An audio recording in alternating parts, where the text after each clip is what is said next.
welcome back to my film and TV channel. You're all staying safe and well. We're going to start at the end for this one because that's the name of the film, The End. Yes, apocalyptic musical film. Now there's an odd duck, there's a quirky idea. Yes, directed and co-written by Joshua Oppenheimer, who I think likes to push things, doesn't he, this guy? This stars Tilda Swinton, George Mackay, Moses Ingram, Bronner Gallagher, Tim McKinney, Lenny James and Michael Shannon. What's it about? Well, the story follows a wealthy family living in an underground bunker after a global environmental disaster. I think they're partly to blame for it, I think. One family to blame for it all, but there you go. It leaves Earth inhospitable, whose dynamics after following the arrival of a survivor sort of take a bit of a switch. So obviously they have to live with this survivor as well. A bit of a dysfunctional family and friends. I can say that one. This was released back in the US on the 6th of December in 2024. So yeah, it's the first chance I've got to watch this. I'm recording this on the 7th of May 2025, so you'll have to check your streaming sites, various things, to have a look at that. I streamed this, didn't get to see it at the cinema, so please check your territories for this if you're interested in watching it. Now let's talk about if you would be interested in watching it. From my point of view, probably not. As I said, it's a bit of an odd duck of a movie. I read very little of this. I deliberately didn't read very much of this one.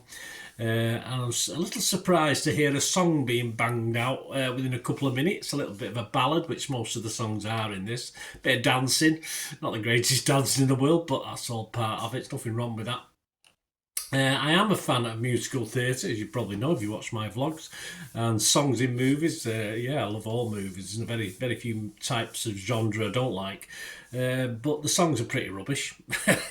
With one watch through, and I won't be going back and watching it again. So yeah, there's some pretty good vocals from one or two of the actors, which is fine. Some obviously struggle, but I don't mind that either. That's fine. That's the reality of the actors singing their own stuff is fine by me. I like it. And to add to this problem, though, the story we get is also, on paper, if you do a synopsis, sounds not too bad. But the actual feature of it, the actual working of it, the script, if you like, is pretty naff. It is pretty naff. So this should not appeal to those who don't like songs, so that counts out those people. And it also shouldn't appeal to those people who like a half-decent plot. So really, who's left? I'm not sure, but there are people left. It's a bit of a double whammy for me, though, of disappointment. There's no doubt in some on-point acting for this. That's the best bit for 2 hours plus, which is what this is, about 2 hours 15 minutes. Flipping heck, a long, for me, boring runtime. I only watched it all because I was doing a review on it. It was pretty awful to watch for me.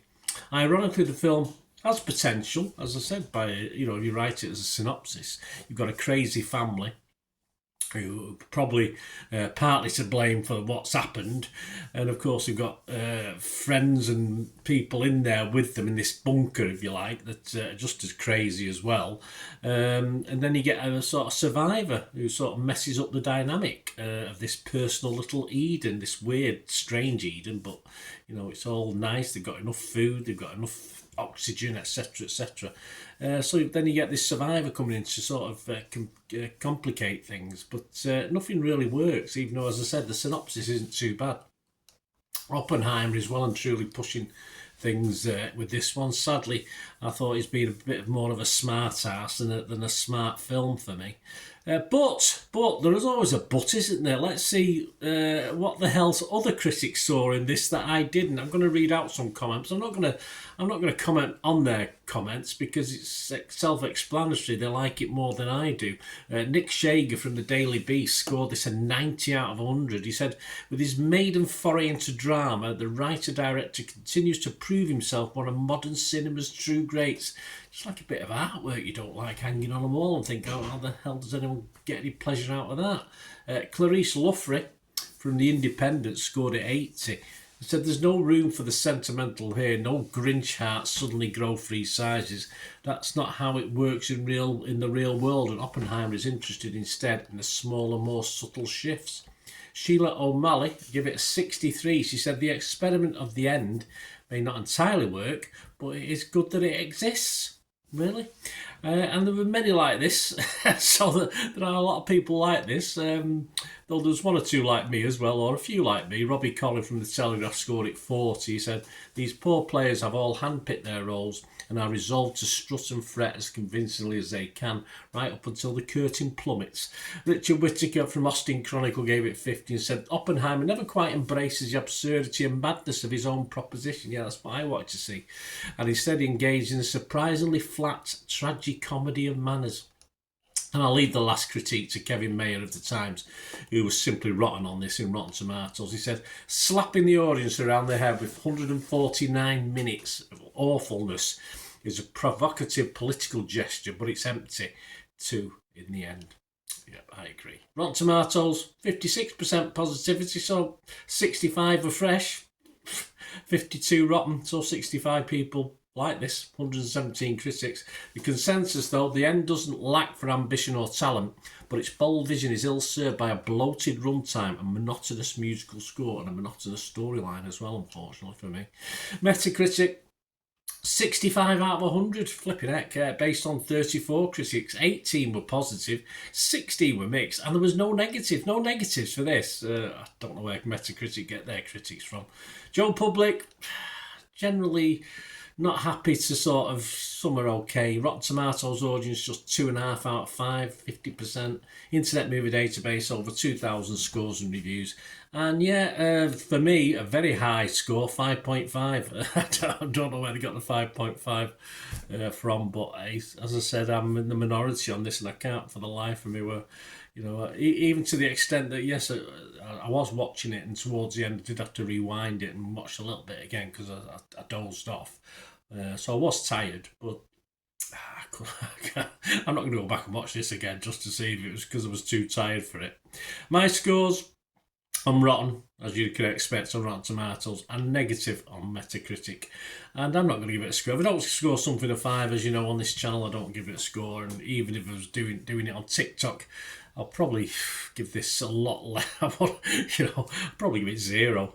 Simple as that. I just didn't find anything, as I say, apart from enjoying the fact that some of these actors did a flipping good job.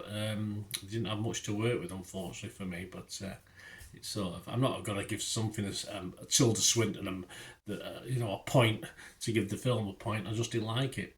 Simple as that. Let me know your thoughts, guys. Great to have your views. It's all opinions, isn't it? As we can see, a lot of people have got a slightly different opinion to me, or a vastly different opinion to me. Let us know your thoughts, guys. Great to hear them.